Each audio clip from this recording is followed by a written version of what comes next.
오늘 소개할 책은 알렉산더 카프의 기술공화국 선언입니다.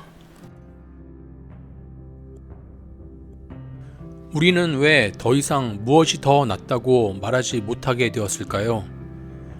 누군가의 선택이 틀렸다고 말하는 건 무례한 일이 되었고, 무엇이 아름답고 위대한지 말하는 건 위험한 발언이 되었습니다. 그래서 우리는 판단하는 대신 중립을 택했고, 결정하는 대신 시장과 시스템, 위원회에 모든 걸 맡겨왔습니다. 하지만 그 결과 우리는 점점 아무것도 확신하지 못하는 사회가 되었습니다. 기술은 발전했지만 우리가 어디로 가야 하는지는 더 이상 말하지 못하게 된 거죠. 이 질문은 이 책 전체가 마지막까지 끌고 온 질문입니다. 그럼 기술공화국 선언 제18장 미학적 관점을 시작하겠습니다. 낡아빠진 예술 비평가의 독선적인 태도랑 실리콘밸리 억만장자의 혁신, 이 둘 전혀 상관없어 보이는 두 세계가 사실은 같은 뿌리를 가지고 있다면 믿어지시나요? 오늘 이 이야기에서는요, 우리가 문화적으로 좋고 나쁨을 판단하길 포기해버린 이 시대에 오히려 기술업계가 어떻게 그 명맥을 잇게 됐는지, 그 놀라운 연결고리를 한번 따라가 보겠습니다. 자, 시간을 좀 거슬러 올라가 볼까요? 1969년입니다. 이때 케네스 클라크라는 미술사학자가 문명이라는 TV 시리즈를 만들었어요. 서양 미술의 역사를 아주 거대한 하나의 이야기로 쫙 엮어냈는데, 여기서 그의 관점은 정말 칼같이 명확했습니다. 뭐냐 하면 어떤 예술, 어떤 문화는 다른 것보다 그냥 명백하게 더 우월하다는 거였죠. 당시엔 그의 말 한마디가 거의 법이나 마찬가지였던 시절입니다. 근데 클라크는 여기서 멈추지 않았어요. 바티칸에 있는 아폴로 조각상이랑 아프리카 가면을 딱 나란히 놓고는 아폴로가 더 높은 문명 수준을 보여준다고 단언해버렸죠. 좋고 나쁨, 높고 낮음에 대한 기준이 이렇게나 절대적이었던 거예요. 지금 생각하면 와, 어떻게 저런 말을 할 수 있지? 싶죠. 물론 시대가 바뀌면서 클라크의 이런 엘리트주의적이고 좀 편협한 시각에 대해서 엄청난 반발이 일어났습니다. 그건 어찌 보면 당연한 일이었고요. 근데 여기서 진짜 중요한 질문이 하나 나옵니다. 우리가 이런 낡고 잘못된 관점을 버리는 건 좋은데, 그 과정에서 혹시 아름다움이나 어떤 가치에 대한 판단 능력 그 자체까지 몽땅 내다버린 건 아닐까요? 클라크처럼 이게 더 낫다고 말하던 시대가 저물었다면 그 독선적이다 싶을 정도의 확고한 비전은 다 어디로 사라졌을까요? 정말 놀랍게도 그 답은 예술계가 아니라 바로 실리콘밸리에 있었습니다. 여기서부터 이야기가 정말 재밌는 방향으로 흘러가요. 바로 이 지점이 이 분석의 핵심인데요. 문화계가 어느 게 더 낫다고 말하는 걸 두려워하면서 점점 중립적인 척, 회색지대로 물러나는 동안에 정말 아이러니하게도 실리콘밸리가 타협이라고는 모르는 단 하나의 비전을 가진 사람들의 마지막 피난처가 되어주고 있었다는 겁니다. 아니, 왜 이런 역설적인 상황이 벌어졌을까요? 이 문장에 그 힌트가 있습니다. 생각해보세요. 위원회라는 건 기본적으로 리스크를 피하고 좋은 게 좋은 거다, 모두를 만족시키려고 하잖아요. 마치 모든 건 다 동등해라고 말하는 요즘 문화처럼요.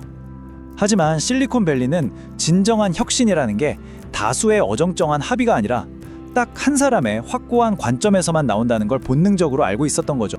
성공한 창업가들을 보면 딱 오디세우스가 떠오릅니다.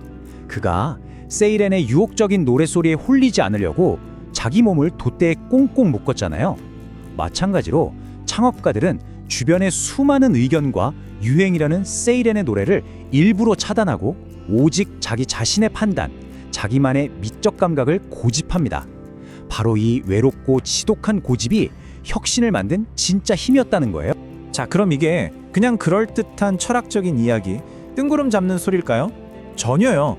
지금부터는 이게 얼마나 냉정한 경제적 현실인지 구체적인 데이터로 보여드리겠습니다. 첫 번째 증거는 바로 돈입니다. 르디거 팔렌브라그 교수가 연구를 해봤더니 10년 동안 창업자가 직접 이끈 기업이 전문 경영인이 운영하는 다른 회사보다 주식 수익률이 매년 평균 4.4%나 더 높았어요. 창업가의 비전이 곧장 돈으로 이어진 거죠. 근데 돈이 다가 아니에요. 혁신은 어땠을까요? 퍼두 대학교 연구 결과는 진짜 놀랍습니다. 창업자가 이끄는 기업이 정말로 중요하고 널리 인용되는 그런 핵심 특허를 무려 31%나 더 많이 만들어냈습니다. 그냥 특허 개수만 많은 게 아니라 질에서 압도적인 차이를 보인 겁니다.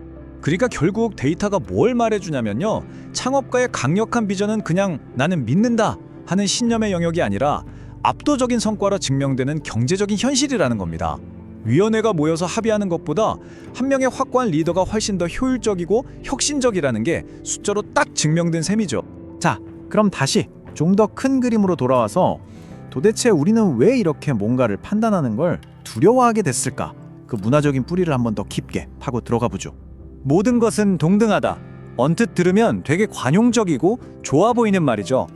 하지만 이 분석은 바로 이 믿음이 우리 사회의 방향 감각을 뺏어갔다고 지적해요. 이 부서진 나침반처럼요. 무엇이 옳고 그른지, 무엇이 더 아름다운지에 대한 판단 기준 자체를 포기해버린 대가로 우리는 지금 어디로 가야 할지 모르는 목적 없는 표류 상태에 빠졌다는 겁니다. 이런 판단 회피가 사실 하루아침에 생긴 게 아니에요. 그 지적인 뿌리가 생각보다 깊거든요.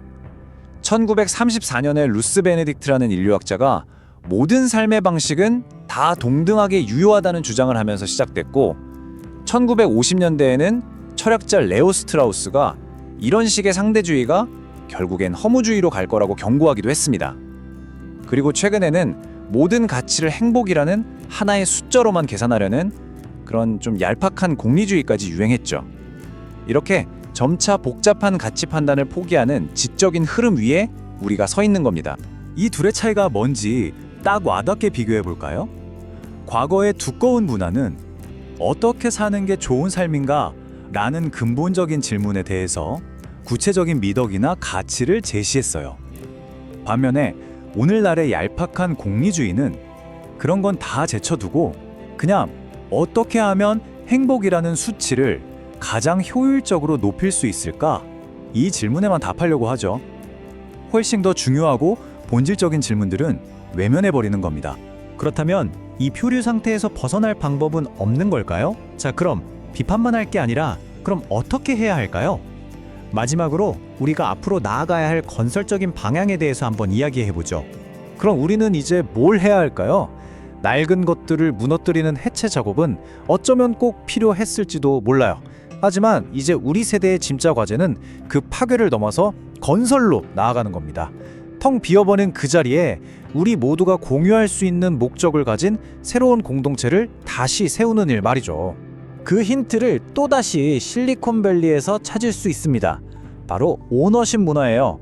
실리콘밸리는 모든 직원에게 주식을 나눠줬잖아요.